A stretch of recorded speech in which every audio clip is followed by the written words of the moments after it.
Graça e paz do Senhor. Hoje nós vamos dar continuidade à mensagem do domingo passado, onde eu falei sobre a mensagem pura e simples do Evangelho. Foi a primeira parte. Eu falei desde a queda até a morte de Jesus, mostrando tudo o que aconteceu nesse período, por que Jesus morreu, por que ele veio ao mundo, qual era a missão dele, o que significou a morte dele na cruz do Calvário. E hoje a gente vai estar dando continuidade, falando desde a sua ressurreição até a vida eterna no céu, para que a gente possa compreender mais plenamente a verdade do Evangelho, que é a mensagem de boas novas, de salvação, e que infelizmente, como eu falei da outra vez, é uma mensagem que tem sido esquecida. Muitas pessoas hoje não mais meditam nessa mensagem, muitas pessoas que estão nas igrejas nem sequer conhecem ela profundamente, conhecem de maneira superficial, e é importante a igreja do Senhor Jesus nesses últimos dias ter essa mensagem bem viva no seu coração, como uma chama acesa, incendiando a nossa alma, para que essa mensagem esteja na nossa boca, porque como diz Paulo lá em Romanos, o Evangelho é o poder de Deus para a salvação de todo aquele que nele crê. Então, nós temos que conhecer essa mensagem para poder pregar essa mensagem com poder, porque essa mensagem é que vai salvar vidas. Essa mensagem é que vai transformar as pessoas. Então, vamos meditar aqui na Palavra de Deus, falando um pouco da ressurreição de Jesus agora. Depois de morrer na cruz, ele completou a obra de salvação e ao terceiro dia ressuscitou para confirmar e proclamar a sua vitória. Então lá na cruz, a gente lembra que está registrado que Jesus falou, está consumado. Quando Jesus disse está consumado, o que ele estava querendo dizer ali na cruz? Pai, eu concluí a obra que o Senhor me designou para fazer.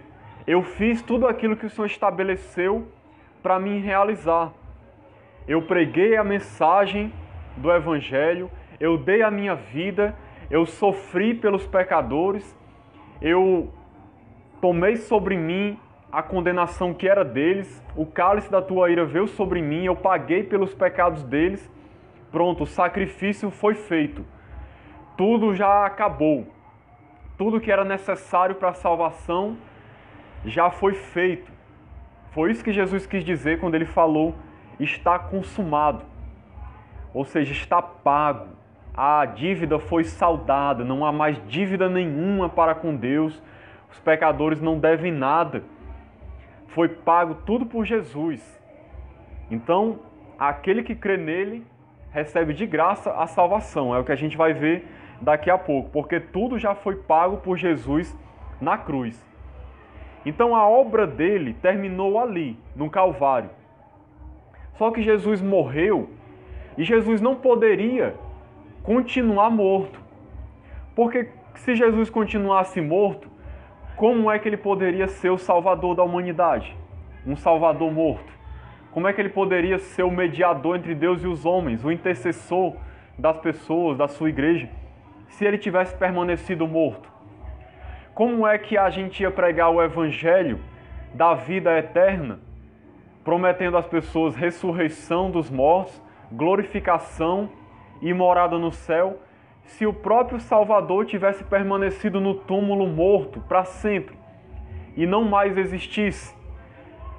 Teria sido tudo em vão, não teria sentido nenhum. Nós não poderíamos falar de ressurreição, de salvação, de glorificação, de nada, porque no próprio Jesus, se não tivesse acontecido a ressurreição e a glorificação, para nós também não iria acontecer. Então Jesus precisava ressuscitar. Ele não poderia permanecer morto. Ele tinha que ressuscitar para proclamar a sua vitória, para ser o primeiro em quem iriam acontecer as coisas que viriam a acontecer depois em nós. Ou seja, Jesus ele foi o primeiro a ressuscitar dos mortos, a Bíblia diz que ele foi o primogênito dentre os mortos, e nós depois vamos ressuscitar também com ele, assim como ele ressuscitou. Jesus também, depois que ressuscitou, ele foi levado aos céus, num corpo glorificado, para poder estar na presença de Deus para sempre. Então, se isso não tivesse acontecido com ele, nunca poderia acontecer conosco. Ele tinha que ressuscitar num corpo glorificado, subir ao céu para estar sentado à direita do Pai, para que ele garantisse que tudo isso também um dia iria se concretizar na nossa vida. Porque o que aconteceu com Jesus é o que Deus quer fazer com a igreja. A gente morre com Cristo, ressuscita com Ele e é glorificado com Ele. A gente vai ver tudo isso mais detalhadamente. Então depois ele subiu ao céu, abriu o caminho para nós e sentou-se à direita de Deus. No livro de Hebreus, capítulo 1, versículo 3, a palavra de Deus diz assim, falando de Jesus, o qual, sendo o resplendor da sua glória e a expressa imagem da sua pessoa, ou seja, da pessoa de Deus, e sustentando todas as coisas pela palavra do seu poder, havendo feito por si mesmo a purificação dos nossos pecados, ou seja, ele fez isso aqui na cruz, quando morreu por nós, assentou-se à destra da majestade nas alturas. Então, Jesus ele fez a purificação dos pecados e assentou-se à destra da majestade nas alturas, ou seja, à direita de Deus. Então, o que foi que aconteceu? Jesus morreu, mas Jesus ressuscitou vitorioso sobre a morte, sobre o pecado, sobre o mundo, sobre Satanás, para poder garantir também a nossa vitória. Ele vai e sobe ao céu, glorificado, e se assenta à direita do Pai. O que quer dizer isso? Isso tudo tem um significado muito grande, ele assentar-se à direita do Pai. Significa que ele agora está reinando. Como ele mesmo disse, todo poder e autoridade foi me dado nos céus e na terra. Ele disse isso lá em Mateus 28, antes de mandar a sua igreja ir pregar o Evangelho. Então ele reina sobre tudo. Ele tem toda a autoridade nos céus e na terra. Ele governa todas as coisas. Ele é o Rei dos reis e o Senhor dos senhores. O fato dele estar sentado à direita do Pai mostra isso, que ele é aquele que venceu, cumpriu aquilo que o Pai ordenou ele fazer e agora ele reina soberano sobre todas as coisas. E deu a ordem para a sua igreja pregar a mensagem de salvação que leva as pessoas para o céu para poder viver tudo aquilo que Jesus conquistou para nós. Então, depois que Jesus ressuscita e se assenta à direita de Deus, ele torna-se o nosso advogado, o nosso único intercessor diante do Pai, e está esperando o dia de retornar para buscar a sua igreja. Isso aqui são verdades que a gente precisa compreender. O que Jesus está fazendo hoje lá no céu?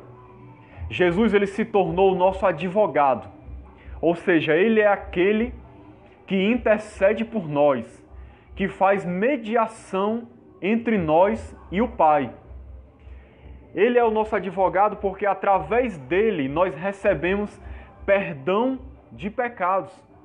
Por meio dele nós recebemos a absolvição, o perdão de Deus. Assim como um advogado intercede diante de um juiz para a libertação de uma pessoa, na justiça humana é assim, Jesus é aquele que está diante do Pai, intercedendo por todos aqueles que o confessam como Senhor e Salvador, para que eles possam receber a salvação de Deus, o perdão de pecados. Então nós recebemos a salvação e o perdão porque Ele intercede por nós. Ele foi aquele que derramou o seu sangue puro, que foi aquele que se tornou o sumo sacerdote, que faz essa mediação entre Deus e os homens, como diz lá em 1 Timóteo 2,5, que há um só Deus e um só mediador entre Deus e os homens, Jesus Cristo, homem. Então ele faz essa mediação, essa intercessão, ele foi estabelecido por Deus com esse propósito, de fazer a ligação entre nós e o Pai, porque nós estávamos perdidos, como a gente viu, e a gente não poderia chegar a Deus sozinhos, mas Jesus é a ponte que nos liga ao Pai, que nos leva a usufruir da presença de Deus, da comunhão. Ele conquista tudo para nós, conquista o perdão, a absolvição, Ele intercede por nós, Ele nos sustenta, Ele guarda a sua igreja, Ele protege o seu povo, Ele faz com que o seu povo persevere até o fim. Então essa é a função de Jesus. Ele está lá no céu intercedendo por nós, sendo o nosso advogado, o nosso mediador. Como diz lá em Hebreus 7, 25, diz assim: portanto, pode também salvar perfeitamente os que por ele se chegam a Deus, vivendo sempre para interceder por eles. Olha só, ele pode salvar todos os que se chegam a Deus, vivendo sempre para interceder por eles. Ele intercede por nós diante do Pai. Eu vou ler aqui também o versículo 26, que é muito interessante. Então diz assim: com efeito, nos convinha, ou seja, era necessário, um sumo sacerdote. O que é sumo sacerdote? É aquele que faz a mediação entre os homens e Deus. Basta lembrar de como era no Antigo Testamento, onde o sumo sacerdote fazia o sacrifício pelo povo para que Deus pudesse receber a adoração do povo e perdoar os seus pecados. Jesus, ele faz essa função hoje de sumo sacerdote. Não existem mais sumos sacerdotes que fazem sacrifícios pelas pessoas. Jesus já foi o sacrifício único. Então diz assim: nos convinha um sumo sacerdote como este. Aí diz as qualidades dele aqui, ó: santo, ou seja, não tem pecado nenhum, inculpável, sem culpa de nada, sem mácula, ou seja, sem mancha, sem nenhum tipo de sujeira, separado dos pecadores e feito mais alto do que os céus, ou seja, mais sublime do que tudo. Veja as qualidades de Jesus. É por isso que Jesus é o intercessor e o mediador entre Deus e os homens. E Ele é o único qualificado para isso. Nenhuma outra pessoa tem a autoridade de interceder por nós diante de Deus, de fazer mediação entre nós e Deus. Por Ele ser tudo isso, santo, inculpável, o Cordeiro de Deus perfeito, por ter morrido na cruz, Ele é o único capaz de interceder pelas pessoas. Infelizmente, essa é uma verdade que tem sido negligenciada por muitos. Porque, como nós todos sabemos, existem muitas pessoas que se dizem cristãs, que dizem que adoram a Deus, mas Jesus não é o único mediador e o único intercessor para elas. Elas buscam intercessão de Pedro, de Paulo, de João, de Maria, de várias outras pessoas que viveram durante a história e que foram pessoas tementes a Deus. Foram pessoas obedientes, foram salvas, só que elas não têm a autoridade de ser intercessor e mediador, porque elas não morreram na cruz, elas não são santas nesse sentido de ser perfeito, não são sem mancha nenhuma, inculpáveis, não são mais altos do que os céus, elas não têm essas qualidades. Nenhuma dessas pessoas é sumo sacerdote. Jesus é o único sumo sacerdote. É o único que faz mediação. Então, se qualquer pessoa diz que ama a Deus e que busca a Deus, mas se ela busca a intercessão de uma outra pessoa para chegar a Deus, o que acontece por questão de lógica? Ela nunca chega a Deus. Ela continua com a comunhão quebrada com Deus. Porque se não for por meio do intercessor e mediador, que é Cristo, ninguém chega ao Pai. Nenhuma oração é recebida por Deus por meio de outra pessoa, só por meio de Cristo. Ninguém é salvo pela intercessão de Maria, Pedro, Paulo, de ninguém, mas pela intercessão de Cristo diante do trono de Deus por nós. Porque só Ele é quem está sentado à direita de Deus e tem a autoridade de interceder pela humanidade. Então eu estou tocando nesse ponto porque isso aqui é um grande engano na vida de muitas pessoas que se dizem cristãs. A gente tem evangelizado nas ruas e esse é um dos maiores enganos que eu vejo que as pessoas têm.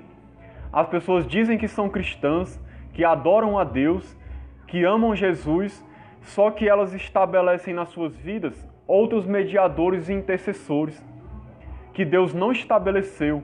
Deus nunca estabeleceu na sua palavra nenhum outro mediador a não ser Jesus. Então, se eu buscar uma outra pessoa para fazer esse papel, isso é blasfêmia. Isso é diminuir o sacrifício de Cristo. Isso é desonrar o Senhor que derramou o seu sangue na cruz por nós para se tornar intercessor. E se eu busco alguém que não pode ser isso, eu estou blasfemando dele, eu estou ignorando o seu sacrifício, eu estou rejeitando o que Deus estabeleceu como meio de se chegar para Ele. Então Deus não pode aceitar alguém que quer se chegar a Ele de outras maneiras. E infelizmente muita gente está perdida, achando que é cristão, não tendo Jesus como seu único mediador e intercessor. E infelizmente não podem se chegar a Deus e receber salvação por causa disso. Porque ignoram esse fato de que elas têm que chegar a Deus por meio de Cristo somente. E que só Ele pode levar as nossas orações a Deus e interceder por nós. Infelizmente, só para fechar esse ponto, eu me lembrei aqui, infelizmente as pessoas, elas são muito apegadas a tradições e ao que foi ensinado para elas nas suas religiões. Hoje as pessoas não têm o costume de ler a Bíblia, de procurar conhecer a palavra de Deus. Elas preferem acreditar no que ensinaram para elas durante toda a vida do que procurar conhecer a verdade da palavra. E aí elas permanecem cegas, enganadas, distantes de Deus, seguindo uma religião que ensina coisas falsas e que as levam à perdição. Infelizmente. Então vamos lá. No entanto, esse perdão não acontece de maneira automática. Ou seja, Jesus ele conquistou o perdão para nós na cruz. Só que esse perdão não é automático. Ou seja, não é pelo fato dele ter morrido na cruz que agora todas as pessoas do mundo estão perdoadas. Não é assim que funciona. Tem gente que pensa que porque Jesus morreu, ela já está perdoada. Automaticamente. Ela não precisa confessar os seus pecados, se arrepender, exercer fé. Ela não precisa de nada. Ela já recebeu a salvação só pelo fato de Jesus ter morrido. Se fosse assim, todas as pessoas do mundo seriam salvas. Ninguém se perderia. Pelo fato de Jesus ter morrido, a salvação chegaria para todos e todo mundo seria salvo sem ser necessário nenhum tipo de postura, de decisão, de atitude. Só que não é assim que funciona. A salvação ela vem por meio da fé, que é quando cremos em Jesus como nosso Salvador e Senhor, quando entendemos quem Ele é e o que Ele fez e quem nós somos também. Ou seja, pecadores, miseráveis e perdidos. Ele então nos perdoa e nos aceita na família de Deus. Ou seja, a salvação ela vem por meio da fé. Ela vem por meio de você crer em Jesus. Ninguém pode ser salvo se não tomar a decisão de crer nele, de reconhecê-lo como seu único e suficiente Salvador e Senhor. E essa fé é uma fé que envolve você compreender o que ele fez, compreender quem você é, que você é um pecador, que está debaixo de condenação, que tem ofendido a Deus com seus pecados e que carece de salvação, compreender que Ele é aquele que pode salvar e que eu preciso crer nele para poder Ele me salvar. Isso é fé. Envolve você entender que Ele é o Salvador, que você é pecador e que você precisa clamar a Ele, suplicar a Ele por salvação para que Ele possa te salvar. Essa é a fé que leva à salvação, é você colocar a sua confiança em Deus e clamar pela misericórdia de Deus na sua vida. É pela graça, por meio da fé, porque já foi conquistada por Ele, nós só a recebemos quando cremos. Ou seja, a salvação, ela não é conquistada pelas pessoas. Ela não é conquistada por meio de sacrifícios, de sofrimentos, de nada. Ela é por graça.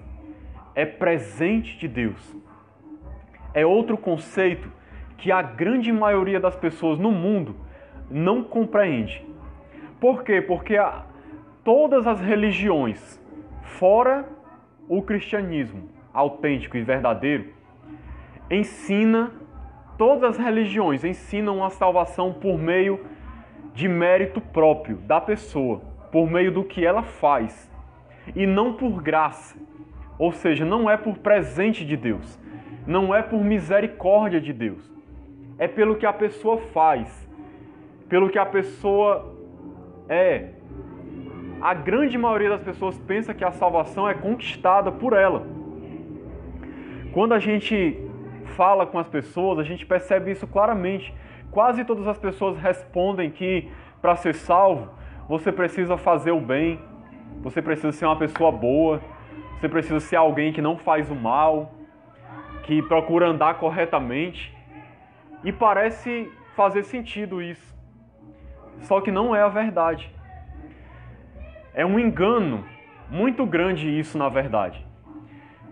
Eu vou já explicar. Não é que seja errado você fazer coisas boas e guardar os mandamentos. A Bíblia manda a gente guardar os mandamentos de Deus, obedecer ao Senhor. Só que a salvação não é conquistada pelo que eu faço. A salvação é um presente de Deus, imerecido. Não há mérito em nós. Se Deus fosse nos dar o que a gente merece, nós seríamos condenados ao inferno. Isso é uma coisa que as pessoas não compreendem. Não há nenhuma pessoa, ninguém neste mundo que mereça ser salvo. Não há mérito nenhum em nós. Todas as pessoas desse mundo que já nasceram e que já morreram e que ainda vão nascer, se Jesus não voltar logo, todas as pessoas não merecem a salvação. O que nós merecemos por causa dos nossos pecados é a condenação, é o inferno, é o afastamento de Deus. Porque o salário do pecado é a morte. E morte é justamente isso, condenação. E nós somos pecadores.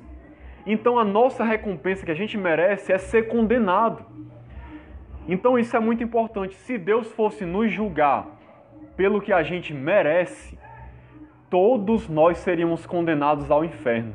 É isso que as pessoas não compreendem.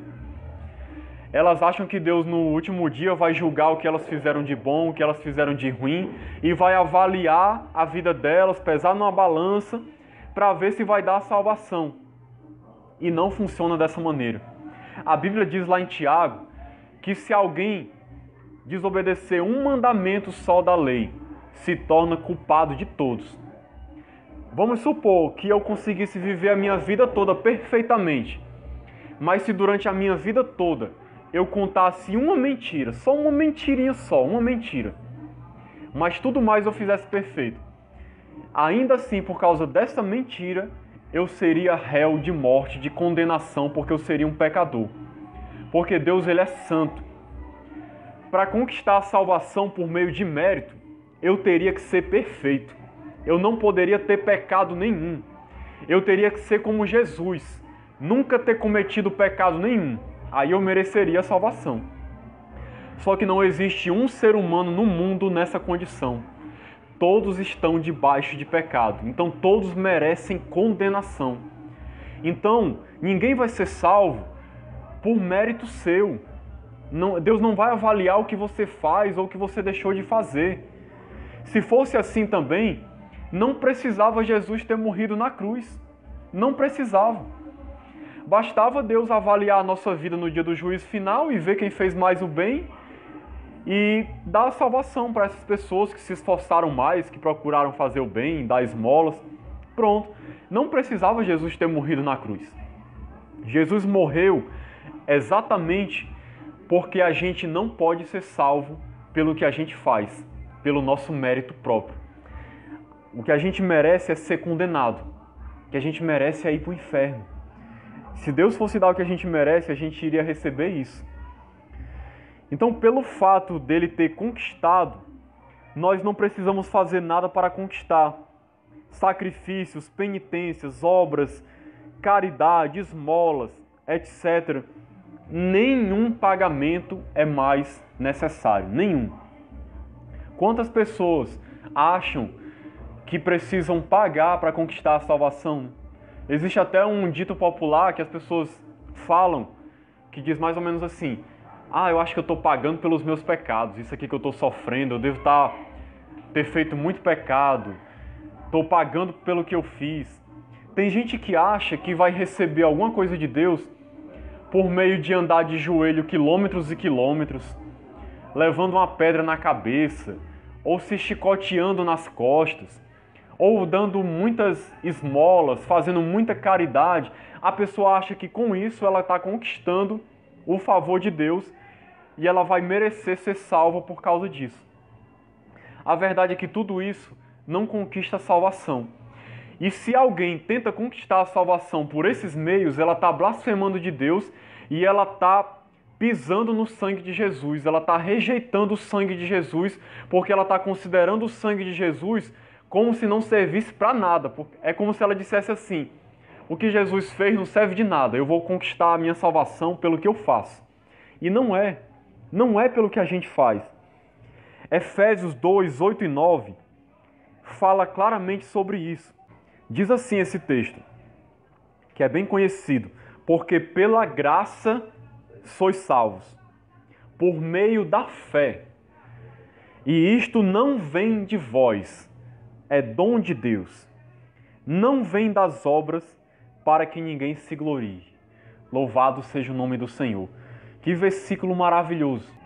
Esse versículo fala claramente o quê? Nós somos salvos pela graça. É por pura misericórdia de Deus, é presente de Deus. A salvação é um presente. Não é conquistada por ninguém. Deus está dando ela de graça. Presente. Favor de Deus por alguém que não merece. Nós não merecemos. E como é que a gente recebe essa salvação que é de graça? Por meio da fé. É quando a gente reconhece que Jesus é o Salvador, se arrepende dos nossos pecados e entrega a nossa vida para Ele. A gente clama por Ele para que Ele nos salve, nos perdoe. A gente crê na obra que Ele fez na cruz e aí a gente o reconhece como Salvador, pede perdão. Isso é exercer fé em Jesus. Nesse momento, a gente recebe a salvação de graça. Nesse momento, você recebe o perdão de Deus, você se torna uma nova criatura, você recebe a vida eterna, você é perdoado de todos os pecados que você fez no passado e até os que você vai fazer no futuro. Deus já te garante o perdão também, já te garante a morada no céu, mediante essa confissão de fé, de que Jesus é o Salvador e de que você crê nele, confia nele para lhe salvar. Então, como diz aqui, isto não vem de vós, é dom de Deus. A salvação não vem de nós. A gente não tem poder de nos salvar. É um presente de Deus, é um dom de Deus. E ele ainda completa dizendo, não vem das obras para que ninguém se glorie. Ou seja, se viesse pelas coisas que eu faço, eu poderia me gloriar diante de Deus. Eu poderia chegar diante de Deus e dizer, Deus, eu vou entrar no céu aqui porque eu fui bom, porque eu mereço, eu sou uma pessoa boa. Não foi pelo que o Senhor fez por mim, foi pelo meu esforço. Eu conquistei a salvação, eu fiz muitos sacrifícios, eu fiz caridades, eu fui uma pessoa boa, não matei, não roubei, procurei não enganar as pessoas, então eu conquistei minha salvação. O mérito é meu. Então seria mérito do homem se viesse das obras, e o homem se gloriaria diante de Deus. Só que quando nós estivermos no céu, isso aqui é uma coisa que com certeza a gente não vai fazer, se gloriar diante de Deus como se o mérito fosse nosso. Pelo contrário, nós vamos adorar a Deus por toda a eternidade, reconhecendo que todo o mérito foi dele, toda a glória foi dele, foi ele que conquistou a salvação por nós na cruz, foi por causa do seu sangue derramado que nós fomos salvos, foi por causa da sua morte, foi por causa do seu sacrifício, da sua humilhação, foi por ele ter levado ali os nossos pecados, foi por ele ter bebido o cálice da ira de Deus que nós somos salvos, foi por causa do seu sacrifício puro, santo e perfeito que nós recebemos a salvação. Toda a glória e honra deve ser dada a Jesus Cristo. Ele foi quem conquistou a salvação para nós, ele é quem nos dá de graça. Não há merecimento nenhum da nossa parte. A única coisa que a gente faz é estender a mão, assim como um mendigo miserável estende a mão para receber uma esmola. Nós somos essas pessoas miseráveis que estavam perdidas, que estavam debaixo de condenação, e a gente estende a mão, clamando pela misericórdia de Deus, e aí Deus pega pela a nossa mão e nos salva, nos tira daquela perdição, nos tira daquela vida de pecado e nos coloca num estado de salvação, de restauração, de vida eterna, pela sua pura misericórdia e graça. Não foi por nada que a gente fez. Infelizmente, isso aqui é uma das coisas que a grande maioria das pessoas não entendem. Salvação pela graça. As pessoas pensam que é pelo mérito delas. Isso é uma triste realidade. A grande maioria das pessoas não entende isso. Cada pessoa precisa se arrepender dos seus pecados para obter perdão. Ou seja, essa fé que a gente exerce em Cristo, ela vem acompanhada de arrependimento. Essas duas coisas andam juntas. Não tem como você separá-las. Não é possível isso. Se alguém exerce fé verdadeira em Jesus, automaticamente essa pessoa deve estar se arrependendo dos seus pecados. Ela deve reconhecer que é um pecador e deve estar disposto a abandonar a vida que ela tinha de pecado para procurar agradar a Deus. Isso é arrependimento. Arrependimento é quando você está andando num caminho de perdição, de pecado, e você reconhece que esse caminho é mau, e aí você decide dar meia volta para ir por um outro caminho que agrada a Deus, que é um caminho que alegra o coração do Senhor. Isso é arrependimento. É voltar-se de uma vida má para uma vida reta, justa, que agrada a Deus.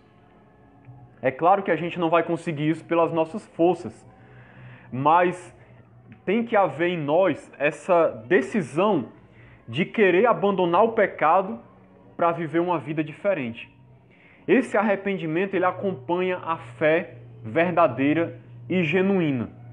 Se alguém diz que crê em Jesus, mas continua vivendo uma vida de pecado, essa fé é falsa. Porque a fé sem obras, ela é morta. O que evidencia que a fé é verdadeira é o fato da pessoa ter se arrependido dos seus pecados e estar a cada dia procurando se arrepender e viver uma vida agradável a Deus. Isso é o sinal de que ela exerceu fé verdadeiramente, de que ela realmente confiou no Senhor. É ela se arrepender dos seus pecados para viver uma vida nova. É o que diz lá em Atos 17, 30 e 31. Diz assim: mas Deus, não tendo em conta os tempos da ignorância, anuncia agora a todos os homens e em todo lugar que se arrependam. Veja que interessante, Deus está anunciando, está falando do momento de hoje. Deus está anunciando para todo o mundo que se arrependa. Porquanto tem determinado um dia em que com justiça há de julgar o mundo, por meio do homem que destinou, e disso deu certeza a todos, ressuscitando-o dentre os mortos. Então a mensagem de hoje da igreja para as pessoas é o quê? Arrependimento. É interessante, desde quando Jesus veio ao mundo, a mensagem sempre foi essa: arrependimento. A primeira mensagem, se você lê os evangelhos que Jesus começa a pregar, é: arrependam-se, porque o reino de Deus está próximo. Era a mesma mensagem que João Batista estava pregando: arrependam-se, porque o reino de Deus está próximo. Quando os apóstolos começam a pregar, enviados por Jesus, mesmo antes de Jesus morrer, foram pregar a mesma mensagem: arrependei-vos, porque o reino de Deus é chegado. Depois que Jesus ressuscitou, que a igreja começou a pregar, a mensagem era essa: arrependam-se, porque o reino de Deus chegou. Arrependam-se dos seus pecados. E até hoje a mensagem da igreja é: arrependam-se dos seus pecados, porque um dia o varão, ou seja, o homem que Deus destinou para julgar o mundo, vai se sentar no seu trono para julgar as pessoas. E só aqueles que se arrependeram serão salvos. Então essa é a mensagem da salvação, a mensagem do Evangelho. Se uma igreja diz que prega o Evangelho, mas não fala de arrependimento, e isso é o que mais tem hoje, essa igreja não está pregando o Evangelho. Porque a mensagem do Evangelho não é: venha para Jesus e você vai ter dinheiro, venha para Jesus e Ele vai te dar uma vida próspera, você vai ter sucesso, você vai ser um empresário, você vai ter uma casa boa, um carro bom, Ele vai curar todas as tuas enfermidades, Ele vai resolver todos os teus problemas, você vai parar de sofrer e não vai ter mais sofrimento nenhum. Embora Deus possa fazer essas coisas por nós, se for da sua vontade, essa não é a mensagem do Evangelho. A mensagem do Evangelho é: arrependei-vos e crede no Senhor Jesus como seu Salvador. Confesse os seus pecados para receber perdão e ser salvo no dia do juízo. Essa é a mensagem do Evangelho. São as boas novas de salvação, para que as pessoas sejam transformadas em novas criaturas e passem a ter comunhão com Deus. Passem a ser da família de Deus. Essa é a mensagem do Evangelho. Infelizmente, essa é a mensagem que nós menos vemos sendo pregada nas igrejas hoje. As pessoas têm esquecido de pregar o Evangelho. E por quê? Porque essa mensagem não dá ibope. As pessoas geralmente não querem ouvir que são pecadoras e que precisam se arrepender. Elas não querem ouvir isso. Elas se sentem ofendidas. Elas querem ouvir de um Deus que abençoa, de um Deus que dá vitória, de um Deus que resolve suas causas. Não de que ela precisa mudar de vida, que ela precisa se arrepender, que ela precisa andar diferente.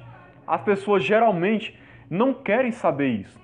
Só alguém que realmente foi tocado profundamente no seu coração por Deus e se arrependeu é que tem prazer nessa mensagem de transformação de vidas. Tiago 4, 8 a 10 diz assim: chegai-vos a Deus, e Ele se chegará a vós. Alimpai as mãos, pecadores, e vós de duplo ânimo, purificai os corações. Isso aqui está falando de um arrependimento. Como é um arrependimento? Porque tem muita gente que não sabe o que é arrependimento. As pessoas pensam que arrependimento é simplesmente você sentir um remorso por alguma coisa que você fez de errado, mas continuar fazendo, vivendo daquele mesmo jeito e não mudando em nada. E ele está dizendo claramente aqui: alimpai as mãos, ou seja, deixem de praticar coisas erradas. Purificai os corações, ou seja, vocês precisam ter um coração puro. Quem é que faz isso por nós? Ele diz aqui: purificai os corações, mas na verdade o que ele está querendo dizer é: se cheguem a mim para que eu purifique vocês, porque nós não temos poder de nos purificar. Mas quando a gente toma a atitude de ir a Deus, Ele purifica os nossos corações pelo sangue de Jesus. E olha o que ele diz mais. Isso aqui retrata bem o que é um arrependimento. Senti as vossas misérias, e lamentai e chorai. Ou seja, sintam no coração de vocês o quanto vocês são miseráveis. Lamentem por vocês serem desse jeito. E chorem. Chorem. Chorar pelo quê? Chorar pelos pecados. Ele diz assim, converta-se o vosso riso em pranto e o vosso gozo em tristeza. Ou seja, Jesus não quer que a gente viva uma vida triste, não é isso que ele está querendo dizer. Ele está querendo dizer que aquele que está no pecado, pare de viver sorrindo e alegre com o pecado, com a vida que você leva, como se fosse normal. Ele está querendo dizer o seguinte: se você quer se chegar a Deus, veja o quanto você é miserável. Entenda o quanto você é pecador. E lamente por você estar num estado tão miserável. Chore diante de Deus. Clame. Peça perdão. Peça para Deus ter misericórdia. Lamente. Converta-se o vosso riso em pranto, ou seja, chore, fique triste. E clame a Deus por misericórdia. Isso é o verdadeiro arrependimento. Irmãos, esse tipo de coisa aqui é raro hoje em dia de se ouvir. Eu digo porque eu já ouvi várias mensagens nesses 16 anos de caminhada. É raro você chegar para alguém e dizer: você precisa perceber o quanto você é um pecador miserável, lamentar, chorar, ver o quanto você precisa da misericórdia de Deus e chegar para Deus ali se humilhando, se arrependendo, clamando por perdão. É o que ele diz depois, ó: humilhai-vos perante o Senhor e Ele vos exaltará. O que é se humilhar perante o Senhor? É chegar, como eu falei, reconhecendo o quanto você é miserável e pecador e o quanto você precisa de Deus. Isso dificilmente se fala para as pessoas. Não se mostra para as pessoas o quanto elas precisam reconhecer que elas são pecadoras. Por que não se fala isso? Porque essa mensagem, ela ofende o pecador. Eles se sentem ofendidos, se sentem agredidos, você dizer que ele é um pecador miserável, que está num estado miserável de condenação. Só, meus irmãos, que essa é a verdade. Sem Cristo, nós vivemos uma vida de perdição miserável. As pessoas que estão no mundo estão miseravelmente perdidas, só que elas não sabem. Se elas não caírem em si, se elas não perceberem o estado miserável que elas estão, elas não vão se converter. Elas precisam ter os seus olhos abertos. Elas precisam saber que elas estão debaixo de maldição e condenação, que se elas não se converterem, vai vir juízo de Deus sobre elas. O estado de perdição que as pessoas vivem é algo aterrorizante, só que elas não têm consciência disso. Somente aquele que tem consciência do seu pecado é que se converte de verdade. Aqui eu quero ilustrar com o seguinte, imagine, por exemplo, alguém que não tem consciência que está doente, nunca vai procurar um médico. Alguém que acha que está com saúde vai no médico? Não vai. Agora, se ele começa a sentir dor na sua casa, ele começa a colocar sangue pela boca, ele começa a vomitar, ele começa a ficar fraco, ou seja, ele percebe o seu estado miserável, ele percebe a sua miséria física. Qual é a primeira coisa que ele faz? Ele corre para o médico. Ele só falta chorar para o médico dizendo: por favor, faça alguma coisa, me cure dessa enfermidade. Do mesmo jeito, se alguém está na praia e, vamos supor, ela está nadando e começa a se afogar. Quando ela percebe que ela está morrendo, que ela está se afogando, qual é a primeira coisa que ela faz? Ela grita: socorro, socorro, alguém me salve, alguém me tire daqui, eu vou morrer, me ajude. Ela reconhece a sua miséria e ela clama por salvação, salvação física. No sentido espiritual, só é salvo aquele que reconhece o quanto é miserável e chega para Deus dizendo: Senhor, por favor, tem misericórdia da minha vida. Eu estou condenado, eu estou vivendo uma vida miserável, eu vou para o inferno. Senhor, eu sou um pecador, eu tenho feito tantas coisas que te desagradam. Por favor, me perdoa. Tem misericórdia de mim. Me recebe, Senhor, eu preciso de Ti, da Tua salvação. Só é salvo quem reconhece que está desse jeito e clama por Jesus. Eu digo sem medo de errar, a maioria das pessoas que chegam nas igrejas hoje, levantando a mão e dizendo que estão aceitando Jesus, elas não têm nem ideia do que estão fazendo. Às vezes elas chegam ali por emoção, porque ela quer ser abençoada. Ela pensa assim, não, se eu levantar minha mão e for lá na frente, Deus vai abençoar a minha vida. Deus vai resolver os meus problemas. Deus vai fazer alguma coisa por mim, vai ajudar a minha família. Mas ela não percebe o quanto ela é pecador e o quanto ela precisa de Jesus. Ela não está se arrependendo de verdade, lamentando pelos seus pecados. É raro hoje em dia você ver alguém chegando diante ali do púlpito, chorando, clamando, desesperado, dizendo que quer Jesus. As pessoas chegam, levantam a mão dizendo que quer Jesus, vão para casa para viver a sua vida do mesmo jeito e não mudam nada. Isso não é arrependimento. Arrependimento é você reconhecer a sua miséria e querer mudar de vida, querer ser uma pessoa diferente. Então, quando somos perdoados, somos transformados em novas criaturas. Deus vem habitar dentro de nós, nos abençoa com paz, alegria, vida abundante e inicia em nós o processo de santificação. Então, depois que acontece tudo isso, arrependimento, fé, nós somos perdoados. E aí nós recebemos a bênção maravilhosa da salvação. Que essencialmente essa salvação significa o quê? Você ser transformado numa nova criatura. Você ter o seu coração transformado totalmente. Você recebe um coração novo.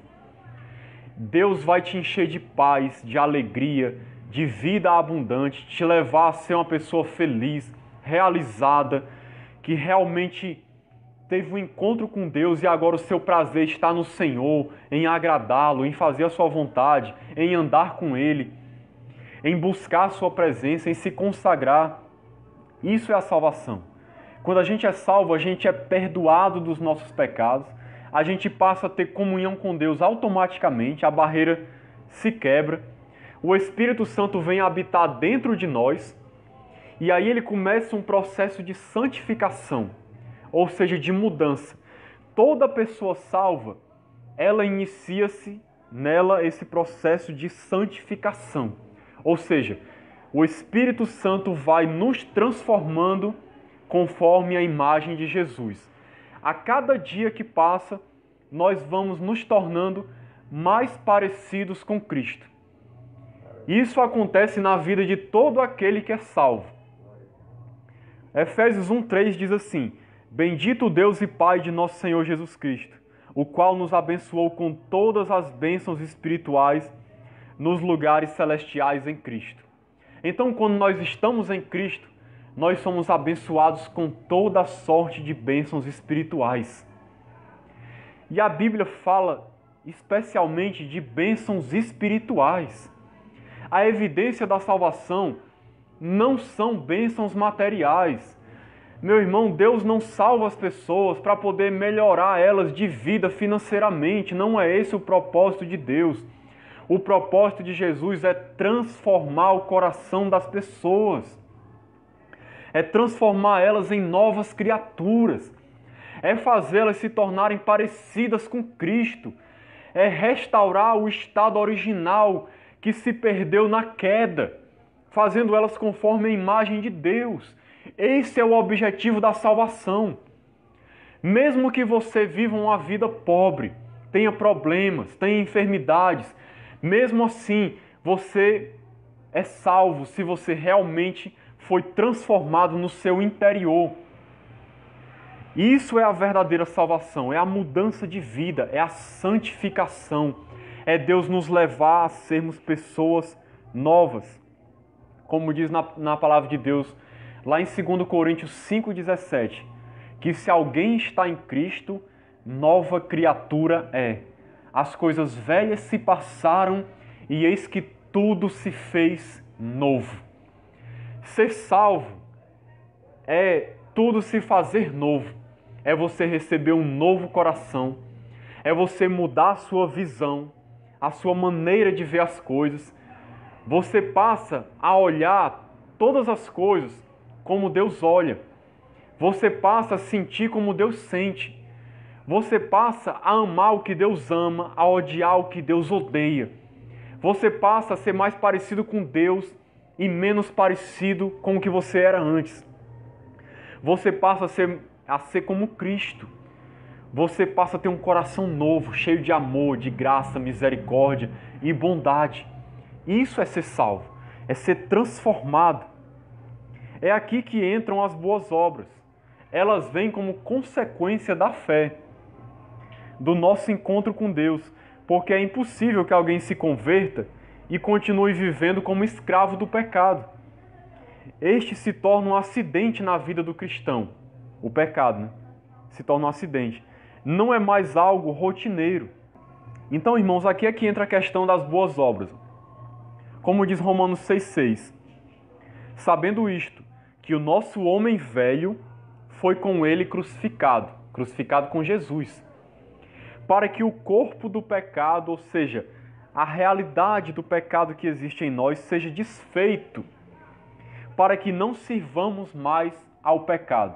Então isso é conversão. É você não viver mais no pecado. É você viver agora como Cristo quer que você viva. Vivendo para agradar a Deus.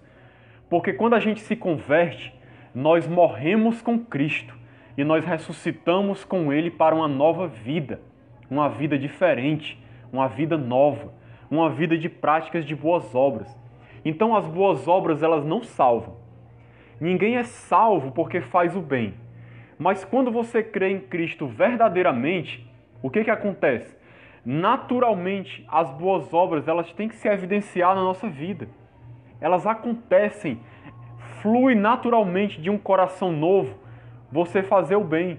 E você não vai fazer o bem para ser salvo. Você vai fazer o bem porque você já é salvo. E você vai procurar viver uma vida para agradar a Deus porque você quer glorificar o seu nome. Você quer que Jesus seja engrandecido na sua vida. Agora o seu prazer vai ser agradar a Deus e não mais agradar o pecado, a sua carne. O seu prazer vai estar nos mandamentos de Deus. O seu prazer vai ser alegrar o coração do Senhor. O seu prazer vai ser buscar a sua face em oração, leitura bíblica, consagração, fazendo a sua obra, servindo ao Senhor, sendo uma pessoa que ajuda os outros. Isso tudo flui naturalmente de alguém que é salvo. Se você for salvo, você vai viver assim. Ou pelo menos você vai buscar viver assim. Ainda que você não esteja vivendo plenamente, mas você vai ter esse desejo de viver dessa maneira. Agora, quem não é salvo, não está nem aí para isso. Vive no pecado, nem se importa, não sente culpa nenhuma, a consciência nem pesa. Vive fazendo um monte de coisa errada e nem se importa. Uma pessoa que vive no pecado e não se arrepende, não sente nem culpa, não vê aquilo como problema nenhum, muito provavelmente essa pessoa nunca se converteu. Porque quem se converte muda de vida. Não tem como não mudar de vida. É natural. Porque o Espírito Santo começa essa obra de transformação no coração da pessoa. Um dia Jesus virá buscar a sua igreja. Essa é a grande esperança da Igreja de Cristo. De que um dia Ele virá nos buscar. Infelizmente, muitas pessoas já perderam essa esperança, nem pensam mais nisso. Só pensam nas coisas dessa terra, só pensam nas coisas desse mundo. Por elas, Jesus podia demorar séculos para voltar, porque elas querem usufruir das coisas daqui. Mas quem é a Igreja de Cristo realmente, a sua maior esperança nessa vida é ver o Senhor apontando nos céus, vindo para buscar a sua igreja, para poder levá-la para morar com o Senhor na glória para sempre. Essa sempre foi e será a maior esperança da igreja.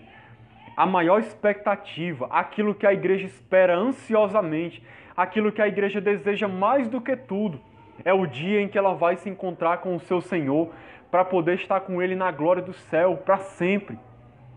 Essa é a grande esperança da igreja, que infelizmente, como eu disse, muita gente nem prega mais sobre isso e muita gente nem anseia mais por isso e nem se fala nisso. Mas aquele que é cristão realmente, esse é o seu desejo.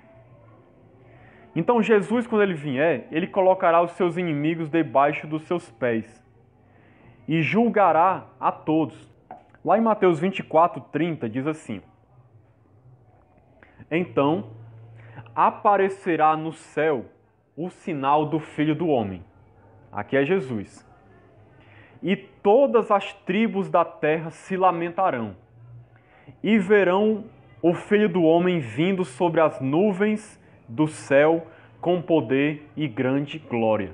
Olha só o que vai acontecer.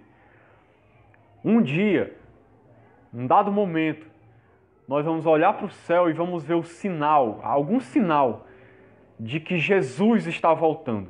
Vai ser um sinal visível, porque lá em Apocalipse diz que eis que vem com as nuvens, e todo olho o verá, até aqueles que o traspassaram. Todas as pessoas verão quando o sinal do Filho do Homem aparecer no céu. É isso que está dizendo aqui. E o que vai acontecer? Todas as tribos da terra se lamentarão. Por que elas vão se lamentar? Isso aqui é interessante. Elas vão se lamentar porque naquele momento que elas virem Jesus voltando, eles vão pensar: é verdade, ele está voltando realmente. A igreja tem pregado isso há séculos e a gente pensava que era mentira.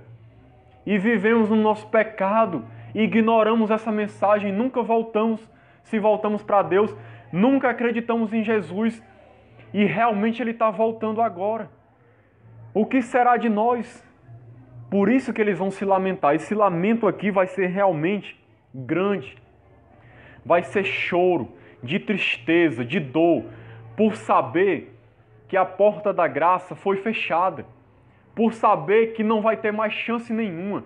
Porque na hora que Jesus aparecer no céu, naquele momento ali, eles vão se lamentar porque eles sabem que a partir daquele momento Jesus não vem mais como advogado. Jesus vem como juiz para julgar o mundo, para estabelecer o seu trono, e todas as pessoas comparecerão diante dele para prestar contas das suas vidas.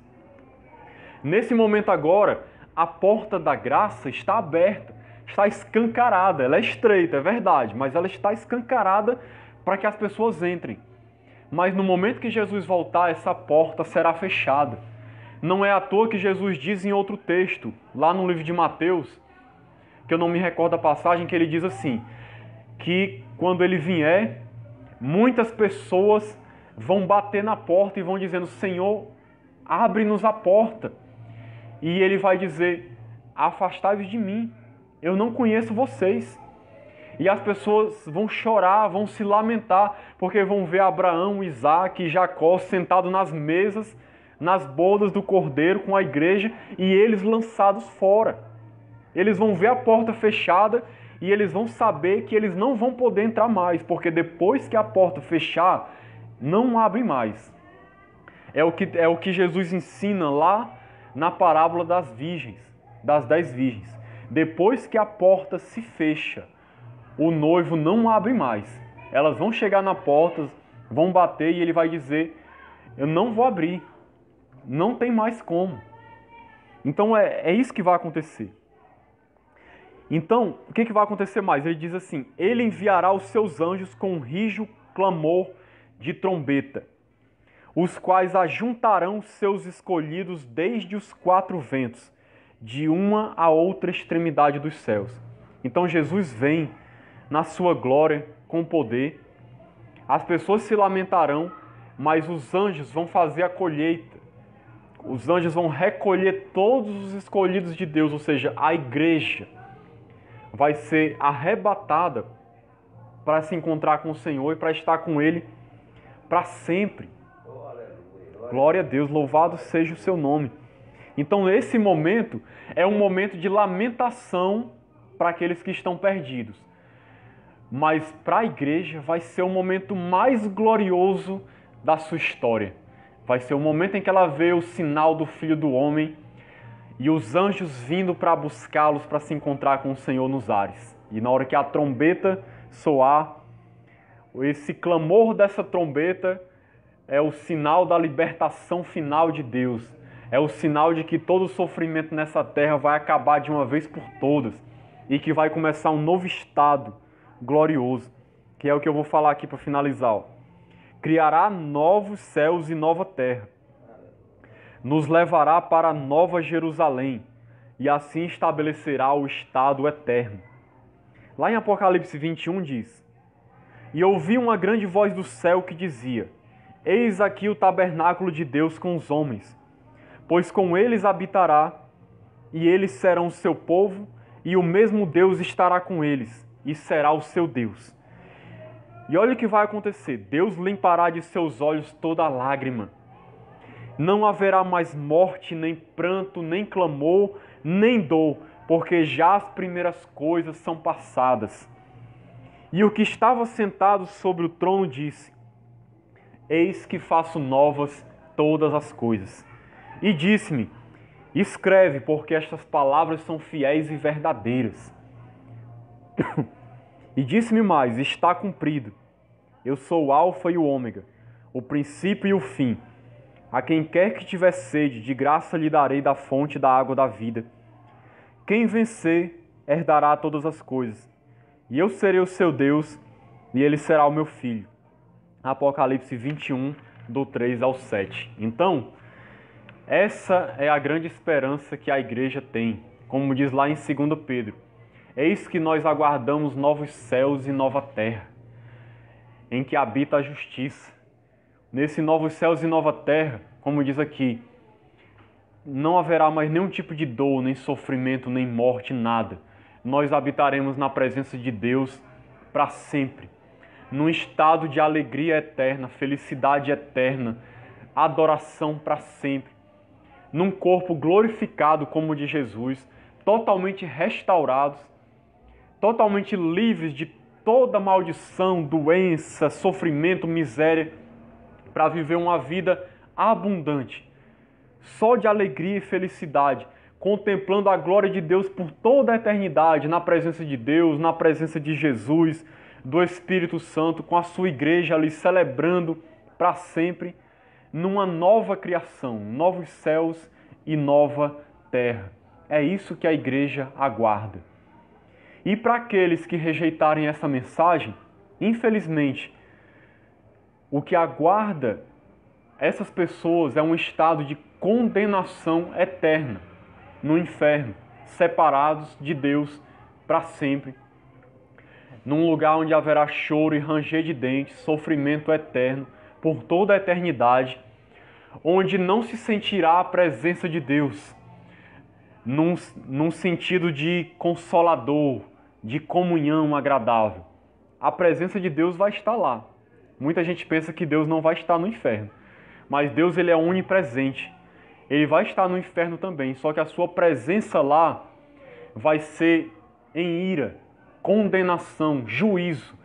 A face de Deus que as pessoas vão ver por toda a eternidade é a sua ira, é o seu juízo sobre elas, porque elas rejeitaram o seu filho que ele mandou para ser o salvador da vida delas. Deus não quer isso para ninguém, mas se as pessoas escolherem esse caminho, é isso que elas vão receber. É por isso que o Evangelho está sendo pregado, para que as pessoas não vá para esse lugar.